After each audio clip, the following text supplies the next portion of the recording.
After hearing my introduction,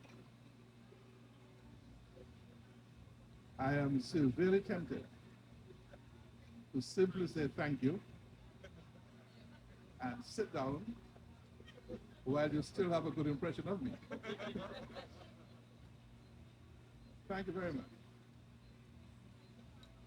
I adopt all protocols, but I must specifically mention the Honorable Chief Justice and my dear friend Stanley Moore. Yes, and it's a real pleasure to be here with you tonight, celebrating this momentous occasion. And I feel really honored to have been invited to deliver this evening's speech address on this milestone anniversary. Now, as this is such a special occasion, I spend a lot of time wondering what I should say. And I thought about starting off with some humor. So I looked at some lawyer jokes, and I realized that all of them painted lawyers in such a negative light that I couldn't possibly tell them. As mere examples, as a lawyer who worked from surgery, he asked, "Why are all the blinds drawn?" And the nurse answered, "There's a fire across the street. I didn't want you to think you were dead." Or the woman and the little girl who were visiting a grave of the little girl's grandmother. And on their way through the cemetery, the little girl asked, "Mommy, why do they ever bury two people in the same grave?" And the mother said, "Why would you think that?" The girl said, "Look at that tombstone over there. It says, 'Here lies a lawyer and an honest man.'" Now, I suspect that the people who wrote such jokes have not met many Caribbean lawyers. And certainly, definitely not lawyers from Hughes, Fields, and Stoby. Because if they had, they would certainly have different things to say. But having mentioned Hughes, Fields, and Stoby, I must do the proper thing and start off by offering congratulations. I congratulate the partners, the associates, and all the staff members of the firm and their families on the milestone that has just been achieved. And I pray for their continued health, happiness, and success as they march forward to the next 50 years.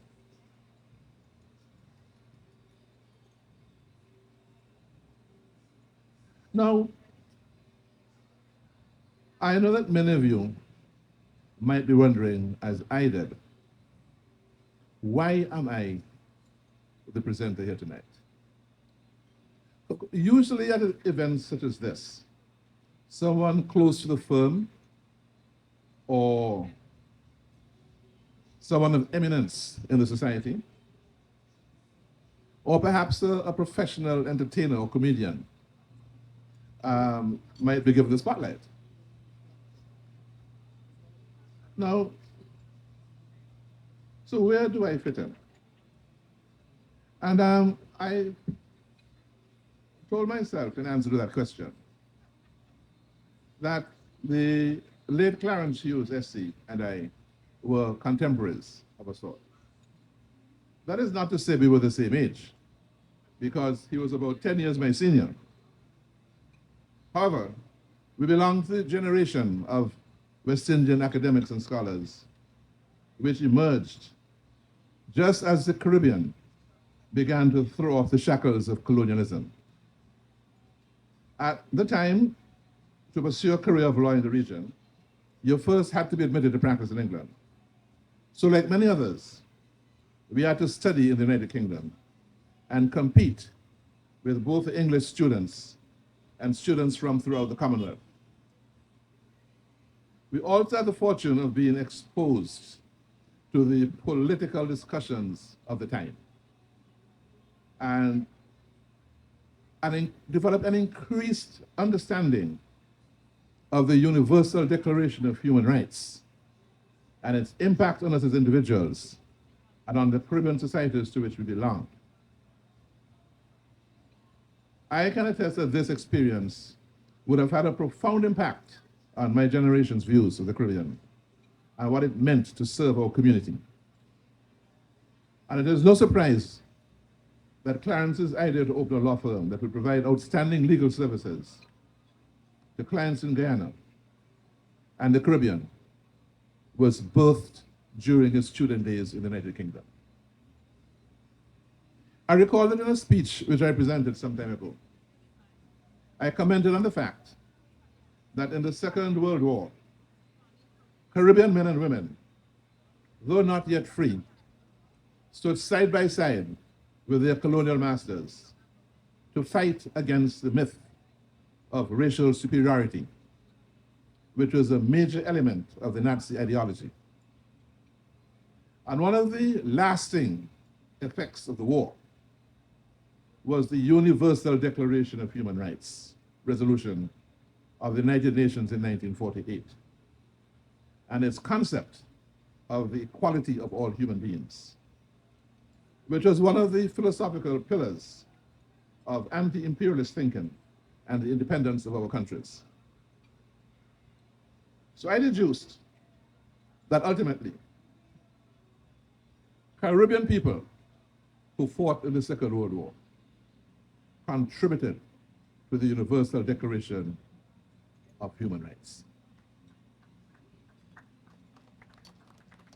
Now, I mention this also because a Guyanese friend of mine who heard my remarks told me that his uncle, who had become a centenarian, had served in the Second World War.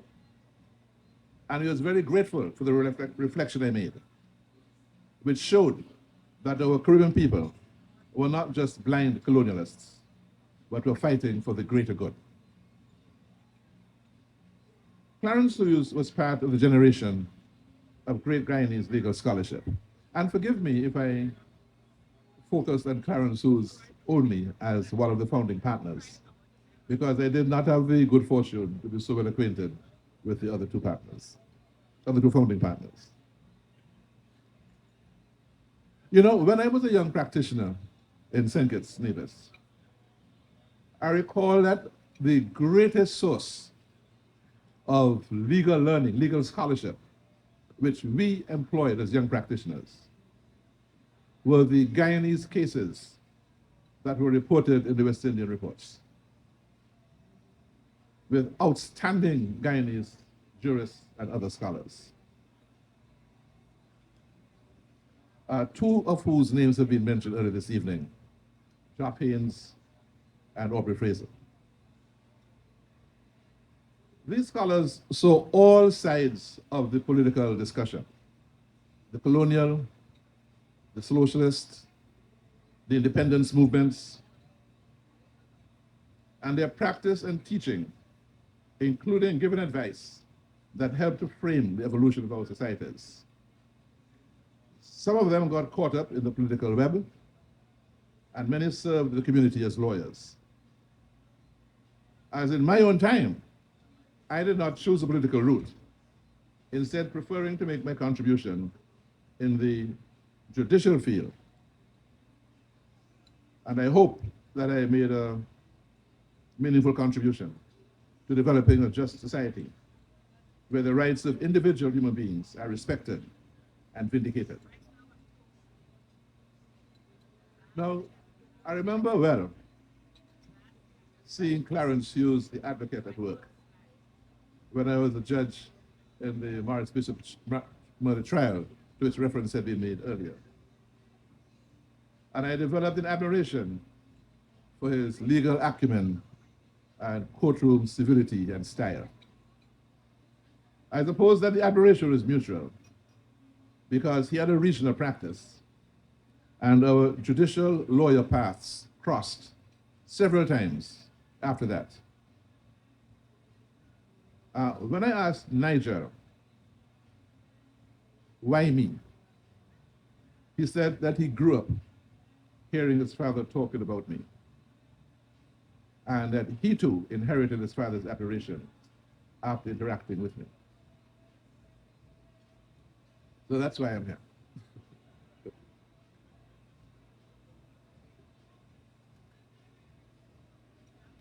Now, Clarence, the old Clarence, was also noted for his political consciousness and his willingness to pursue his convictions, even when they might have caused him difficulties. So one can say that he, like many of his generation, helped to nudge society further and better.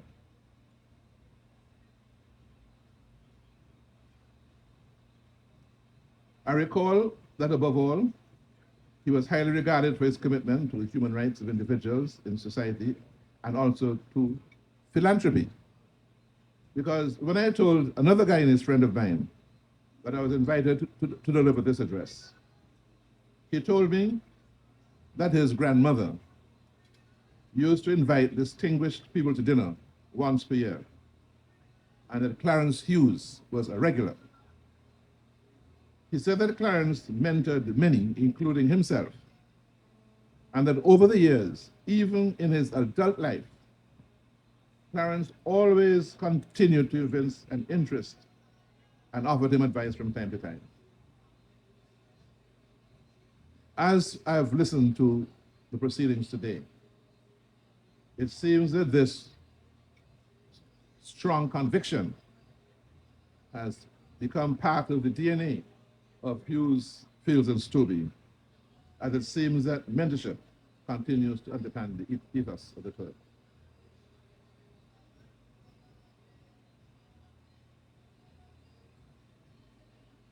Now, I imagine, as has been stated, that when Clarence decided to open his firm, he envisaged a firm that would be known for its excellence. But what makes for excellence in a law firm? The truth is this: law firms simply cannot grow and maintain their client base without certain timeless values, which will include integrity, accountability, respect and reverence for their clients and other stakeholders, loyalty, intellectual rigor, and constant search for improvement and excellence. They must have been able to communicate with their clients and manage their expectations. Now, even a cursory view of the Hughes, Fields, and Stoby website reveals clear, modern, and legitimate attention to marketing. And it does not stop there, because their active social media presence, specifically on Facebook, which incidentally is Guyana's most utilized social media platform, demonstrates the understanding of the market that they serve. And I single out an issue which is not commonplace in our region. That is the development of specific niches in the field and branding themselves in those niches. I think that it's clear to see that Hughes, Fields, and Stoby have managed to cultivate a brand defined by high performance and a continuous search for improvement. And this has allowed the development of specific expertise in identified areas of practice. And as you heard Nigel say this evening, that is not a static thing. It continues to grow and expand. But I've noticed, now I wanted to tell you that I did not collaborate with Nigel when I wrote the speech.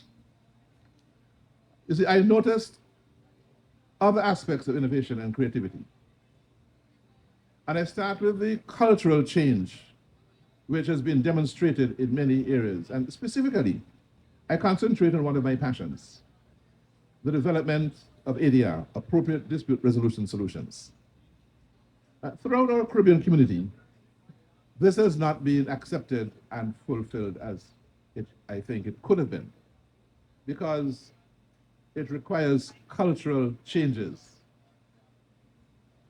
So it is therefore very interesting to me to see that Hughes, Fields, and Stoby have positioned themselves in the field of arbitration and mediation. And this suggests an attitude of searching for fairness and common ground wherever possible. For many people in our region,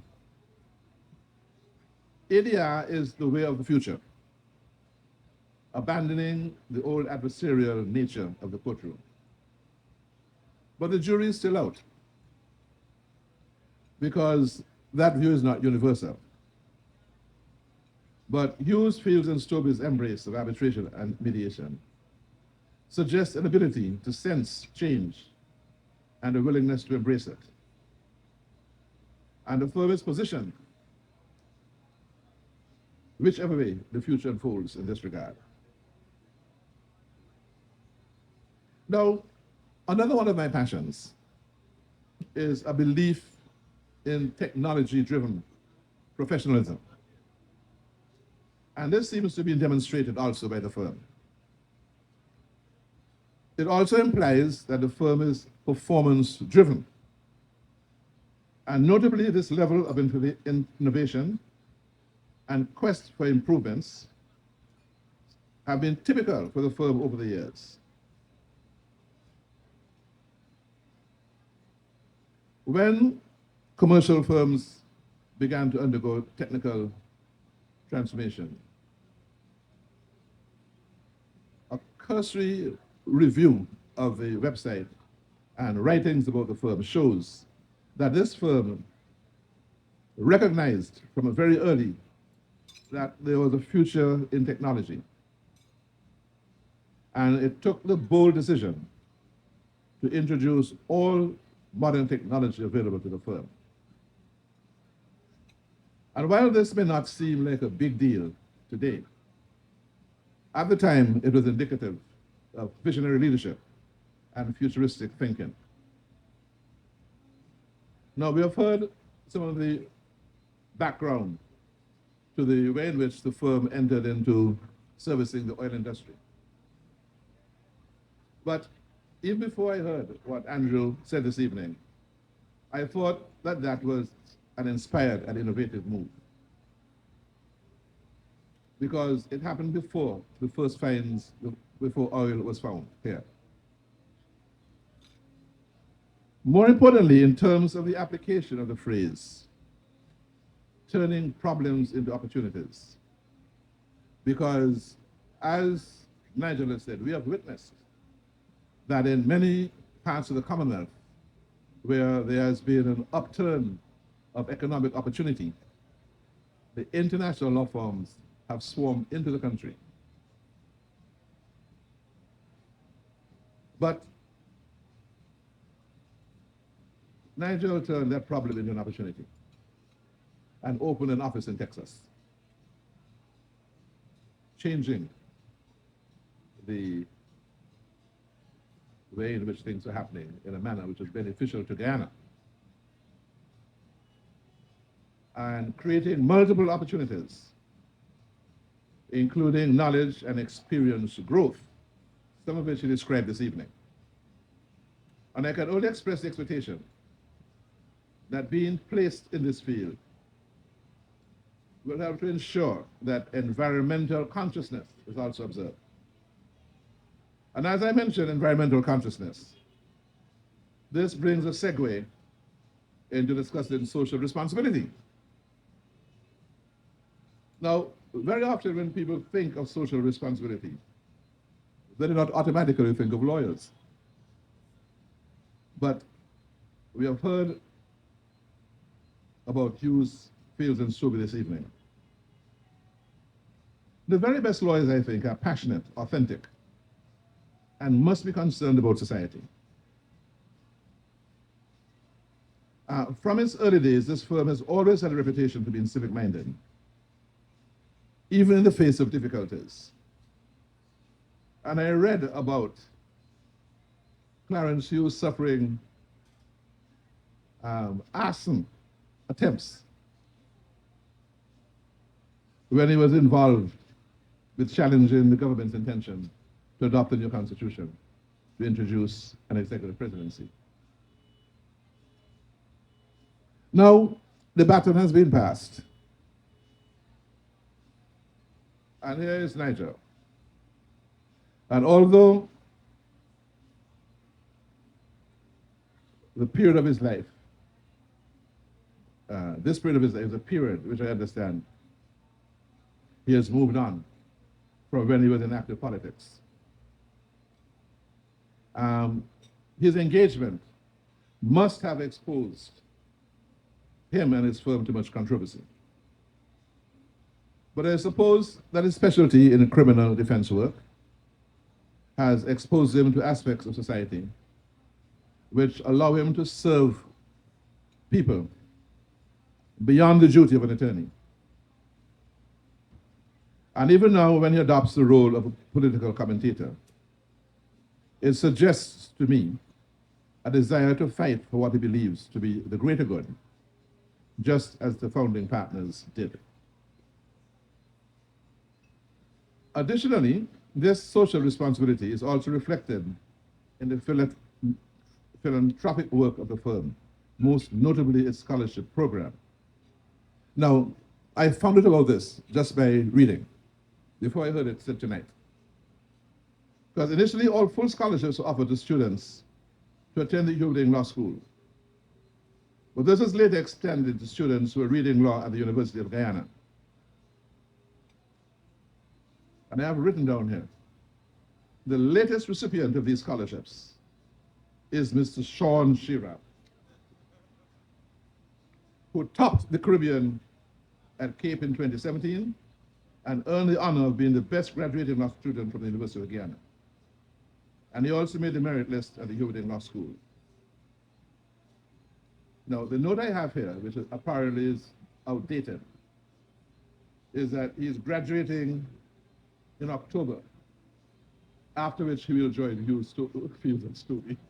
but I think events have overtaken the information I had. Now, another key component of an excellent firm must be its commitment to diversity and inclusiveness. And this was first demonstrated by the movement from a family law firm to a broad-based one. And this move began in the 1990s when young attorneys, Rosemary Chushi Nem, Sharon Swole, and Nigel Niles, none of whom were directly related to any of the partners, were recruited to the firm.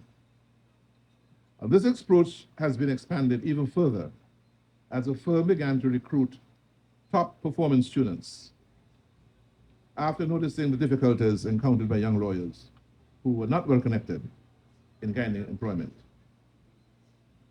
And going even further, the firm recognized that it was important to promote inclusiveness given the diversity of Guyana's population. And so a special scholarship entitled the Clarence Hughes Scholarship was created for indigenous students who wanted to read law. And I have this written down here before I heard you, with Miss Paula Gomes being the first recipient of the scholarship. And since its inception, there have been more than 12 scholarship awardees. I hope that information is still accurate. I think there's no better or a more long-lasting legacy than imparting wisdom and experience to others and positively impacting their lives. Now, it also goes without saying that an excellent firm must be hardworking. Now, I heard this evening that excellence also involves the ability to party hard. The life of a lawyer on television is very different from the life of a loyalty, or from the life of a lawyer in real time. You see, in movies, lawyers seem to almost magically develop their arguments. But that is not what happens in real life. It takes a fair amount of work, analysis, and creativity to prepare for a case. And while I am not familiar with the internal workings of Hughes, Fields, and Stoby, I am certain that their lawyers are diligent and dedicated and hardworking. Because talent will only get you so far. The quest for excellence requires consistent, persistent work with the aim of addressing gaps and weak points. And it is clear that this approach to work is present within this firm. And how can I be sure of this? By the number of cases they have successfully argued over the years, including those before the Caribbean Court of Justice, some of which I happen to personally observe.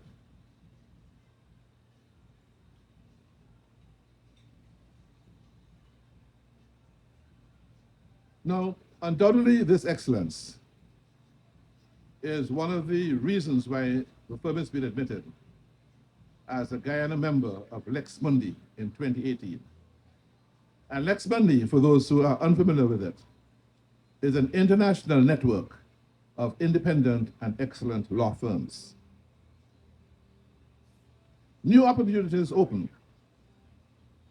And just as in the last century, we saw the end of colonialism, we are now on the brink of developing closer relationships with Africa through South-South trade, currently being sponsored by the Afri-Exim Bank. And Guyana's participation in this important exercise opens new doors and opportunities. Now, notwithstanding the importance of hard work to make a law firm successful, an excellent firm must also be balanced. For many lawyers, the concept of balance is as a smartphone would have been to someone a few years ago who were using, dial telephones. But needless to say, without balance, it's difficult to achieve true success. Balance, humor, laughter, all coupled with the notion of not taking oneself too seriously, is needed to avoid burnout. And it's needed to spark innovation and creativity. This celebration tonight, just as the cocktail that was held when the firm was first launched, is a fantastic example of helping to create balance. Wins.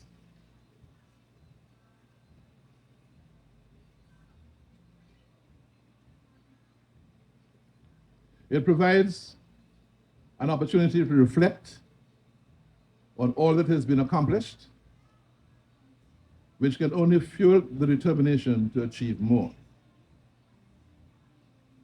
It also serves as a reminder to be grateful to the Almighty for all that has been accomplished, which is crucial to maintaining humility and a sense of service to your community. But in remembrance of another great lawyer and leader, perhaps the greatest of our generation, Nelson Mandela, I warn that the celebration should not cause you to tarry for too long. And in Nelson Mandela's words, and I quote him here, "I have walked the long road to freedom. I have tried not to falter. I have made missteps along the way. But I have discovered the secret that after climbing a great hill, one finds that there are many more hills to climb. I have taken a moment here to rest, to steal a view of the glorious vistas that surround me. But I can only rest for a moment. For the freedom comes with responsibilities, and I dare not linger, for my long walk is not yet ended. Unquote. And so, as I draw to a close, I remind you of the words that have been attributed to the founder of Chambers, Clarence Hughes, SC. And obviously, despite the efforts to paint him as a party goer, he was an excellent student because his motto is in Latin, exegi monumentum eri perennitius, which translated means, I have built you a monument more lasting than bronze. So I implore you to cherish this moment, this monument, for the next 50 years. And I challenge you to continue to build upon it until it surpasses everything that you imagined it would become.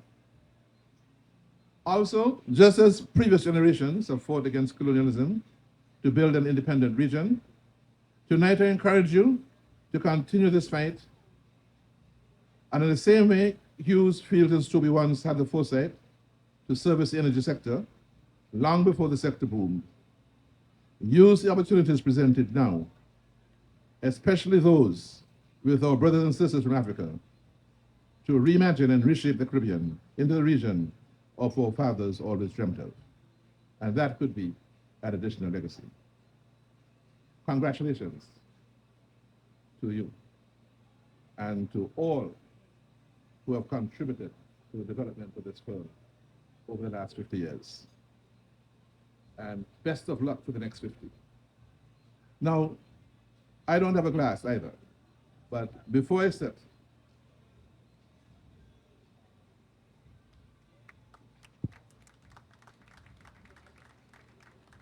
if you are so able, ladies and gentlemen, let us be upstanding and we will put our hands together.